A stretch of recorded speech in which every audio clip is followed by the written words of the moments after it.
how did he come out of just the game yesterday, coming into today, and is there still hope that he could be starting tomorrow in Game 3? Yeah, there is hope. I think he came out of it well. Haven't seen him today yet. We'll see him out there at the workout. So I'll make that decision tomorrow. But there's each day it's gotten better, and so I feel more confident that he'll be able to start. Can we go to Jack? I know you don't want to box Roki in as like just a closer, but moving forward, if you haven't used him in a game when you get to the ninth and there is a save situation, like do you anticipate him kind of being even more of your primary option in that spot?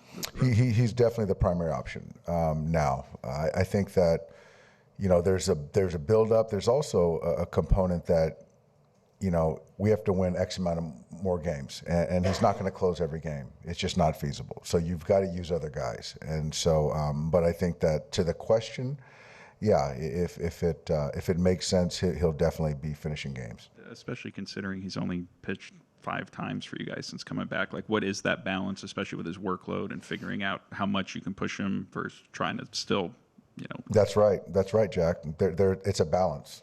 This is something he's never done, and you're expecting to go a few more weeks. And so all that stuff has to play in that a lot of people just don't have any appreciation for. Fabian?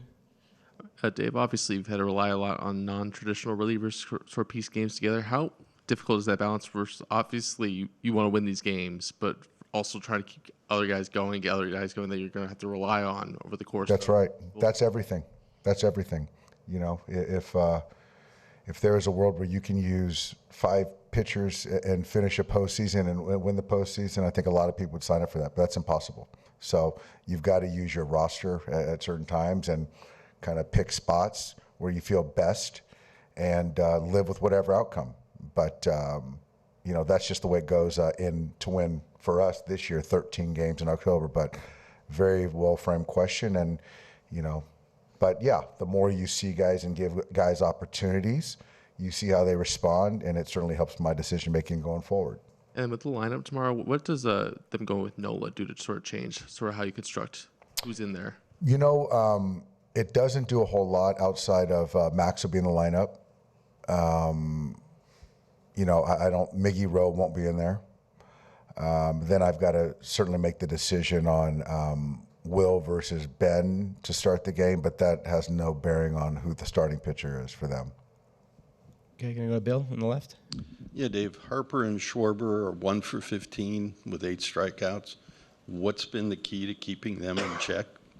I think the main thing is we've attacked those guys. We haven't been scared off using the fastball. I think we crowd them just enough.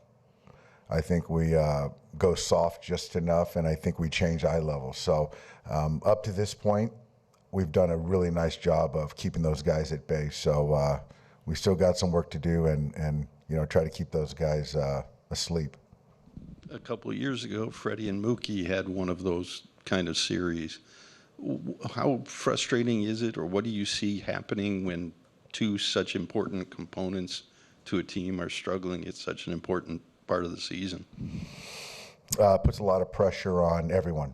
The people around them, we've lived it, as you said, Bill. The players around them puts pressure on them. Certainly on the 2 superstars, puts pressure on them to try to perform. But that's what the postseason is all about. Going to go Sonia in the middle. Dave, kind of going back to the bullpen, with some of the non-traditional relievers that you're relying on, do you see a need to get guys like Roki and Emmett to potentially do back-to-backs at some point when the series warrants it? Yeah, I mean, it's, this is like certainly it's all kind of uncharted territory for everyone. And so there's a balance of trying to build up some type of consistency to then, get to the next, graduation point as far as back-to-backs or whatever it is. And so, and there's no guarantee what the stuff's going to be like, So that's stuff that the pitching coaches talk about because we know our players better than anyone. And so those are things that we talk about daily to, again, put our players in the best position. So, I would love to have, Roki throw every single day if he could, but that's just not feasible. So again, we have a lot of conversations, and then I make my decision. Before you see it in a game, what can kind of tell you that, Roki would be ready for that? Talking to Bardo, Connor, Mark, their catch play, how they're feeling, how the ball's coming out, versus other days when they get more rest. We're going to go over here to Bob in the front row. Hey, Dave, there was so much made last night, of course, of the wheel play with Mookie. Of all the guys you played with, coached, managed, where does he rank among just baseball acumen? He's up there. I played with Robbie Alomar, Omar Vizquel, some great ones. And, Mookie is up there. Alex Cora. But Mookie's up there. I think that especially as an outfielder for the most part of his career to then come into the infield, he's got, a lot of feel. And he's got a lot of belief in his ability. And he made a great play, really, really great play yesterday. And you guys ever talk baseball strategy? All the time. We talk all the time, offensively, defensively, approach, what pitchers are trying to do defensively. And he and I have a unique relationship. We talk baseball all the time. Okay, Michael in the middle. Hey, Dave. A few weeks ago, I asked you about the balance with Blake Treinen from his postseason pedigree, especially last year's run, and I guess what he struggled in September of his recent run. And then last night in the ninth, it looked a lot like here against the Phillies when he gave up 3 runs here in September. And when he was bad over the last month, struggling, it looked like that. So how does that change when you want to utilize him or use him going forward now? Yeah, I think the look of a player matters to me. I felt that he was gaining some momentum before that last one. So I'll check in on him. But, there's ways of how you go about an outing, successful or not successful. And, how a player carries themselves matters to me. So there was definitely a different look. Which he's got great pedigree in biggest of spots, but, I just didn't see that edge last night that I know that I've seen it many times over. There you go, Jay. Hi, Dave. Is there any update on Mickey Lowe? No, not yet. I know that, the hamstring tweaked it a little bit. Obviously having today off, he won't start tomorrow, but I'm sure he'll be ready for whatever, we need from him tomorrow in the game. But, I think he'll be okay. Thanks, Jay. So Tommy has an ankle issue and Mickey has a hamstring. So 2 of your middle infielder has some injury issues. So do you feel comfortable about that depth of your infielders right now? I feel comfortable with Max Muncy. I feel comfortable with Tommy starting the game. I feel comfortable, with Kike coming in at some point if he needs to.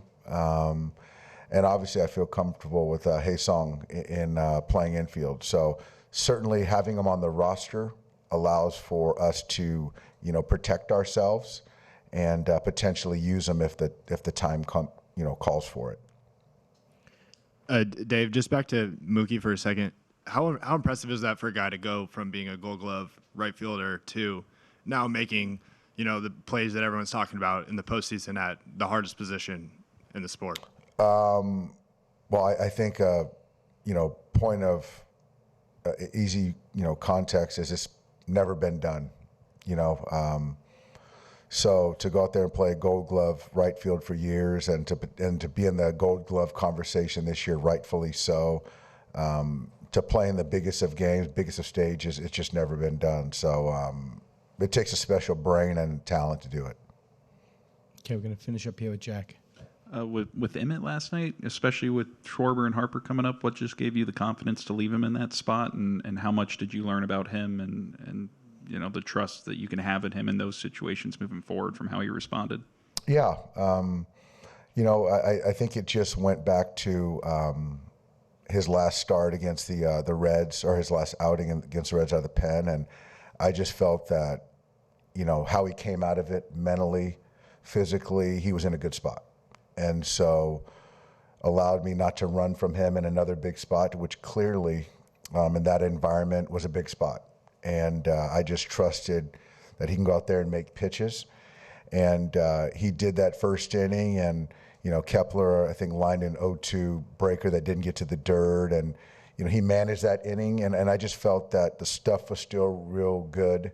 He wasn't going to run from those guys at the top, and I trusted him.